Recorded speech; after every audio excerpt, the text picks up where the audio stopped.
कुमार आपका स्वागत करता हूं आपके अपने apex GK classes YouTube channel पर। दोस्तों, आज इस वीडियो लेक्चर में हम न्यू एजुकेशन पॉलिसी यानी कि नई शिक्षा नीति वर्ष 2020 के बारे में डिस्कस करेंगे, जो कि भारत सरकार लागू करने जा रही है, जो कि हम सब भारतवासियों के लिए एक बहुत ही खुशी की बात है। क्योंकि कभी भी किसी भी देश में अगर आपको बहुत बड़े बदलाव लाने हैं तो सबसे पहले उस देश के एजुकेशन सिस्टम को दुरुस्त करना होगा।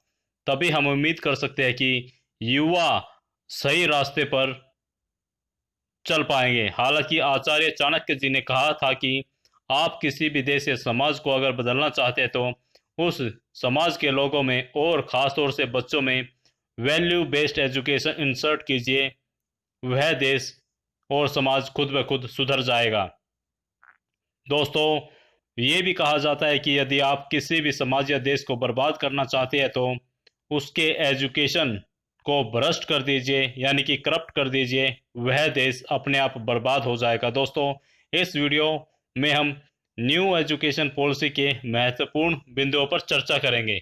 तो चलिए आज के इस वीडियो को स्टार्ट करते हैं। नई शिक्षा नीति वर्ष 2020। सबसे पहले तो इस नई एजुकेशन पॉलिसी में मानव संसाधन मंत्रालय का नाम बदलकर शिक्षा मंत्रालय कर दिया गया है। शुरुआत में इस मंत्रालय का नाम शिक्षा मंत्रालय ही था, लेकिन वर्ष 1985 में इसे बदलकर मानव संसाधन मंत्रालय कर दिया गया था। राष्ट्रीय शिक्षा नीति को वर्ष 1986 में अपनाया गया था और अंतिम बार इसे वर्ष 1992 में संशोधित किया गया था, यानी कि 34 वर्षों के बाद नई शिक्षा नीति आई है। दोस्तों, नई शिक्षा नीति के लिए दो समितियां बनाई गई थी। पहली समिति TSR सुब्रमण्यम समिति थी और दूसरी डॉक्टर के कस्तूरीरंगन समिति थी। इस नई शिक्षा पद्धति में अर्ली चाइल्डहुड एजुकेशन सिस्टम होगा, जिसका पाठ्यक्रम NCERT द्वारा तैयार किया जाएगा।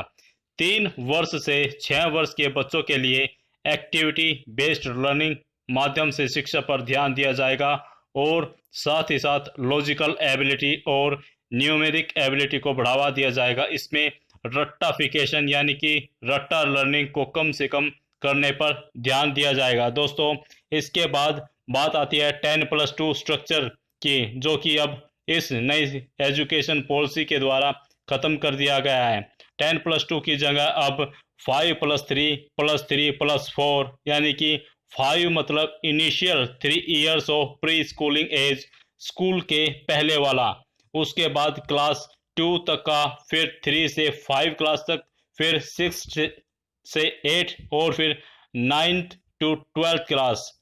खासकर 9th to 12th क्लास में इम्पोर्टेंट बात यह रहेगी कि इसमें स्ट्रीम नहीं रहेगी जैसे कि अब तक होती थी। इसमें पूल सिस्टम होगा। अब साइंस सब्जेक्ट के साथ ह्यूमैनिटी और कॉमर्स के सब्जेक्ट को लेने का ऑप्शन भी होगा। जैसे कि साइंस वाले स्टूडेंट्स कॉमर्स वाले स्टूडेंट्स को कुछ नहीं समझते और कॉमर्स वाले स्टूडेंट्स आर्ट ह्यूमैनिटी सब्जेक्ट को कुछ नहीं समझते। लेकिन अब कोई भी स्टूडेंट्स इस नई शिक्षा पॉलिसी के से कोई भी सब्जेक्ट चूज कर सकता है। सब्जेक्ट पूल पर बेस्ड होगा। ये सभी 12th क्लास तक होगा और एग्जाम्स अब सेमेस्टर वाइज किए जाएंगे। और हायर एजुकेशन के लिए ग्रेजुएशन 3 साल की भी होगी और 4 साल की भी होगी।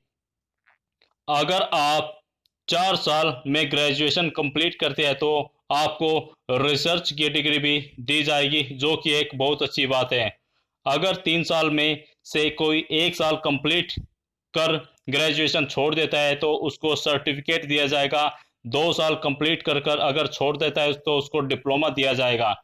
और साथ ही साथ IIT जैसे हायर इंस्टीट्यूट में भी ह्यूमैनिटी जैसे सब्जेक्ट की पढ़ाई कराई जाएगी। इसमें खास बात यह है कि ये मल्टी एंट्री और मल्टी एग्जिट सिस्टम होगा। अगर आप साइंस के स्टूडेंट्स हैं तो आप किसी भी दूसरे स्ट्रीम्स के सब्जेक्ट ले सकते हैं और MPhil को हटा दिया जाएगा, यानी कि डायरेक्ट PhD की जा सकेगी। इसके लिए देश के 2.5 लाख गांव यानी कि 2.5 लाख ग्राम पंचायतों, 6600 ब्लॉक और 676 जिलों से सलाह ली गई थी।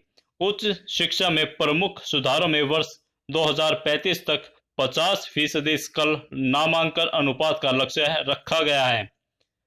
इस नई शिक्षा नीति से क्षेत्रीय भाषाओं में ही कोर्स शुरू किए जाएंगे और वर्चुअल लैब विकसित की जाएगी, ऐसा कहा गया है। और एक नेशनल एजुकेशन साइंटिफिक फोरम भी बनाया जाएगा। देश में अभी 45,000 कॉलेज है जिनको प्रशासनिक और वित्तीय सहायता दी जाएगी, वह भी ग्रेडेड स्वायत्तता के तहत। नई शिक्षा नीति द्वारा वास्तविक ज्ञान की परख की जाएगी तथा कक्षा 5 तक मातृभाषा और स्थानीय भाषा को महत्व दिया जाएगा। नई शिक्षा नीति में निर्धारित किया गया है कि जीडीपी का 6% अब शिक्षा क्षेत्र में लगाया जाएगा, जो कि वर्ष 2017-18 के अनुसार कुल 2.7% था। इस शिक्षा नीति से यह भी कहा गया है कि विद्यालयों में संस्कृत को भाषा के तौर पर और ज्यादा महत्व दिया जाएगा। शिक्षा नीति की खास बात यह है कि इस पॉलिसी में रोजगार परक शिक्षा पर जोर दिया जाएगा। भारत में शिक्षा की बदहाली का अंदाजा बड़ी आसानी से लगाया जा सकता है। यहाँ 24 बच्चों पर एक शिक्षक मौजूद है, जबकि ब्रिक्स देशों में यह आंकड़ा काफी अच्छा है।